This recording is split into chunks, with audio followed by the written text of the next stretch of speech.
What is up, everybody? Happy holidays. Hope your Thanksgiving, if you're stateside, was rockin'. I'm Johnny Law, and today we're going to talk about scene checks. It's a fun little mechanic that we do in OSR Plus that I would like to port over to 5e. Welcome to Roll for Narrative.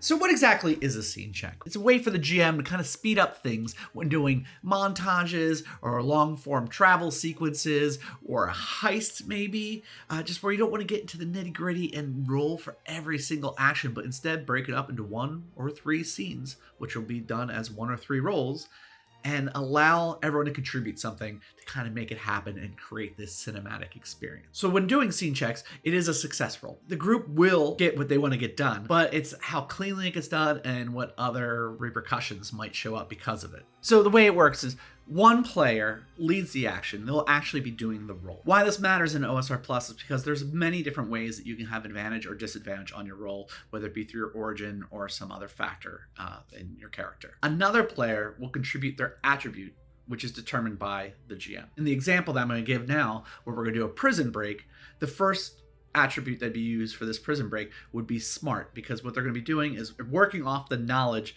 of the guard changes and the layout of the place itself. The third person adds a skill that is applicable. Usually it shares the same attribute as the one that's being provided, but in some cases there could be some leeway. Someone who has perception could say that they're the Hawkeye here. They're watching, making sure that everything is up to par and as it should be. And then finally, a fourth person who hasn't acted yet can add a tag of some sort, whether it be a story or global tag. That's something very exclusive to OSR Plus. I'm not going to go into that right now.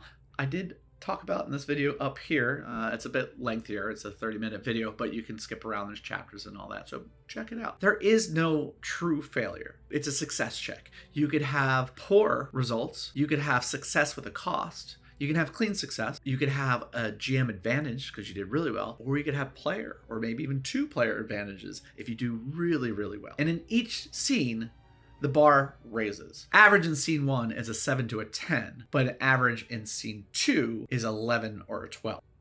Let's talk about our prison break. Act 1 is going to be a smart check. They're going to know what the layout of the prison is. They're going to know when the guards change. They're going to know some security codes because they got all this information. We're going to roll to see how good this information is. Act 2, they're going to try to switch out one of the guards with their own person. So this is going to be a death check, and this will allow them to reach the prisoner and let them out of their cell. Act 3, they're going to create a distraction, and this will be a mighty check because they're physically just going to start kicking ass in the prison and causing maybe a riot or just, cause some sort of bedlam, but it's definitely going to be a forceful attempt.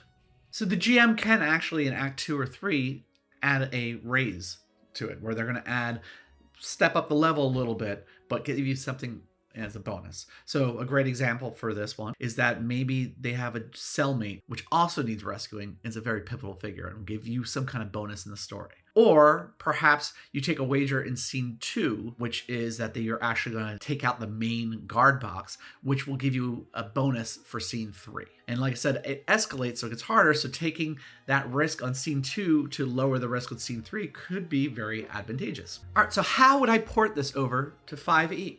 Well, it's not going to be a direct one-to-one transition. 5e, on one hand, is a D20 mechanically driven system, whereas OSR Plus is a D6 narratively driven system. So they're not going to really get along well, but I think we can make it work with a couple of tweaks and some smart approaches. For the 5e version, one person is going to do both the attribute and the role at the same time.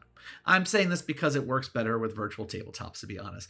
D&D Beyond, Roll20, whatever you're using, it will just make it much easier with all the stupid math that 5e has involved. So in this case, the leader of each act will use something that they're proficient in to be the driving force of the act. So they'll both do the role and add the proficiency. Then a second person who also shares that same proficiency can aid them in their attempt, thus giving them advantage. From a numbers basis, advantage is basically the same as a +5. So just if you want to keep that in the back of your head, it makes sense how this works. But they would give advantage. The third and fourth person because there's no such thing as story tags, and because we're not using skills in the same way that you use proficiencies in 5e, I'm just something very different and kind of against the core of OSR Plus, but this is an OSR Plus now we're talking about. This is 5e. So what we do instead is allow those other two characters to add in either features that they have or spells to add a bonus die to the roll. The die that is added would be determined by the value of the feature. So it could either be a d4, a d6, or a d8. For a d4, it would be something like cantrips or the Barbarian's Danger Sense, or just something that has no resource cost, that you can just, it doesn't cost you anything, you can just toss it in, great. A d6 would be something like a first or second level spell, an ability that comes back on a short rest, or that you have a lot of. So besides the spells, it could be something like Divine Inspiration, maybe a Monk's Key Point, just something that's not going to be too taxing on the user. Obviously, level will matter. If you're level 3, a level 2 spell is very important to a spellcaster, so you might give it some grace there. Ultimately, it's GM fiat. For the D8, it has to be something that's pretty valuable, whether it be a higher level spell, one of the higher level spell slots you have at that character level, or something that you only get back on a long rest and you only have a few of, or just that you can only do once a day. So for this example, I'm going to use an old group of mine called the Early Birds, which were composed of my character, which was a Dragonborn Oath of Conquest Paladin, Carnifex, who is a Mountain Dwarf Battle Rager Barbarian, Dandelion, who is a Circle of Stars Wood Elf Druid. And last but not least, we have Snizzly, who is a Forest Gnome Evocation Wizard. So they're going to follow the same concept as my previous example. Act 1, Snizzly will be doing an investigation check, where he is looking into the aspects of the prison itself to understand where they're going to find a gap in security and be able to make their way in. Carnifex will be helping him as he is proficient in investigation. On top of this, our friend Dandelion, who is a druid, will wild shape and turn into a bird to allow her to have a better view of the situation, literally a bird's eye view, and decide, when the best time is to make our approach. And finally, Kaz, as a paladin, will be casting Bless upon everyone. So Dandelion will add a d6 because wild shape, she does get back on a short rest, but it is a limited resource. And Kaz will be also using a d6 because Bless is a first level spell. So even though the Bless actually gives a d4 for attack and saving throws in actual game, because it's a scene check, things are a little different, and it's more about the contribution given than the actual pure mechanic of the spell. You're extrapolating the concept of it and adding it to this narrative. So that's scene 1. Scene 2 will be when they're inside and now trying to get this guard to do their bidding, basically, or be replaced. So this is going to be an intimidation check, which Kaz is quite proficient in, and he will be doing that. Carnifex will once again be assisting because he also has intimidation, but he's not as intimidating. He's also shorter, so he's going to look up to top people, but don't tell him I said that. Dandelion will be giving guidance, so that'll be a d4. Not because guidance is an actual d4 to attribute checks, but because guidance is a cantrip and therefore has no resource attached to it. And finally, Snizzly will be casting Charm Person, but at level 4. So he's going to be giving a good, strong resource. It's a 4th level spell slot. So that's going to be a d8. He's going to cast Charm Person on the other 4 guys so they allow the prisoner to leave. And then finally, for our insane Act 3, where we do the prison riot to cause a distraction to get him out, Carnifex is going to be using athletics because he's just going in there swinging. He's dropping elbows on people. He's just starting a crazy fight. Kaz, who also has athletics, will assist him to give him the advantage on that roll. Dandelion is going to be casting Wheel or Woe, depending on what she had that morning. And so that will give a d6 because it's a resource-dependent feature, but once again, not that tough of a resource to spend. And then finally, Sniz is once again going to cast a 4th level spell, Confusion, to just add to the chaos, and that will add a d8. So we have the advantage, we have a d6, and we have a d8 adding onto it. Now, how do we determine these successes? This could probably use some tweaking, especially depending on what level characters are, what they have access to, or just how creative your group is. But this, I think, is a pretty good base level way to do it. Unlike what we do in OSR Plus, where it does fluctuate a little bit, I'm going to keep it a standard 5-point step per act. So just to make it simple, make it so you're not trying to juggle those charts or whatever. It'd be something you just be like, okay, this, if it was 12 the first scene, it's gonna be 17 the next scene. With the poor result, when that happens, you still do move forward to the next scene, but there's some major downsides to it. For the next tier up, that is success at a cost. And what happens there is the GM will give 2 downsides to the group to decide which one they want to take. So they get options. So say in scene 1, you have success at a cost. They could say, yes, sure, you're in, but the guards are aware that something's wrong. So they're now on, high alert. So you are rolling at disadvantage. Or the other option could be that you lost a bunch of gold coming in. You're rushing to get in, the door shut on you and hit your money purse and you lost a bunch of gold. So you get to pick between those 2 things, which you want to go with. So success at a cost for Act 1 would be 8 to 11. For Act 2, it would be 13 to 16. And for Act 3, it'd be 18 to 21. Next up, we have clean success. And that is just things worked out. You move forward, no change, good to go. So for Act 1, that would be 12 to 16.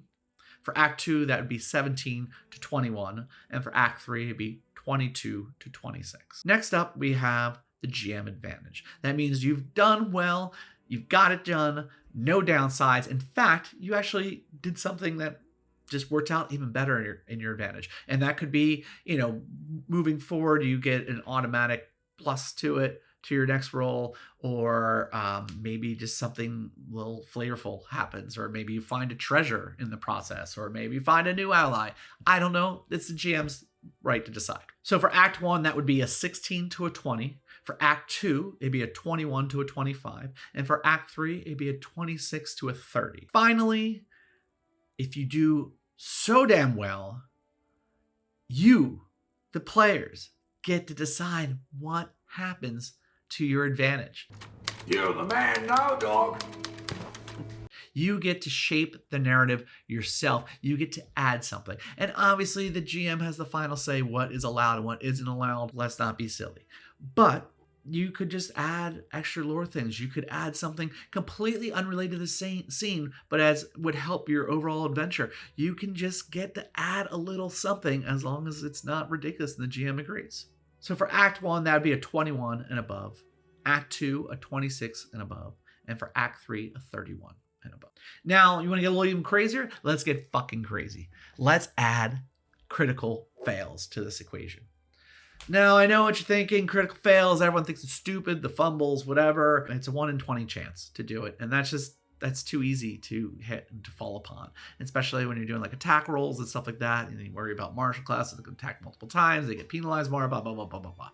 So what I propose is taking a page out of OSR Plus book, making your critical fail be a 0.5% chance of happening. So in OSR Plus, how that happens is when you roll a 1, you then have to roll 2 more dice. And if they both are 1, that is a critical fail. And like I said, the chance for that to happen, I think, is like a 0.46% or something like that. We'll say 0.5. So how we could do this in 5e is you roll a 1 on a d20, roll another d20. And if that is a 1 or a 20, you critically fail. That's your 0.5%. And what happens when you critically fail is you don't pull up some table or anything. No, the GM decides what happens. They decide how screwed you are, how fucked up your story is, whatever. They shouldn't outright kill your character. NPCs, on the other hand, they're fair game. But they should put you in a situation where you're like, oh God, we're fucked. Not doomed, not something you can't turn back around, but just little wrench in the works, just kind of keep you on your toes. So yeah, that's what I got for you today. It's untested. It's untested. It's just an idea. It's just a concept. It works amazing in OSR Plus. And that's just because it's the kind of, the whole success and failures and costs and everything. That's just kind of what we do over there. But I think you can add it to 5e. I think you can shape 5e more. I think we can get more out of 5e than just a mechanic-driven crunch fest. It's not even that crunchy, but it's crunchy enough. It's most of the math you can't do in your head. It's annoying. It's like 8. Like, why 8 plus proficiency? What the fuck? What is that? What is that bullshit? So dumb. So dumb. But yeah, that's all I got. Just always remember, TTRPGs rock. Hell yeah, fuck yeah.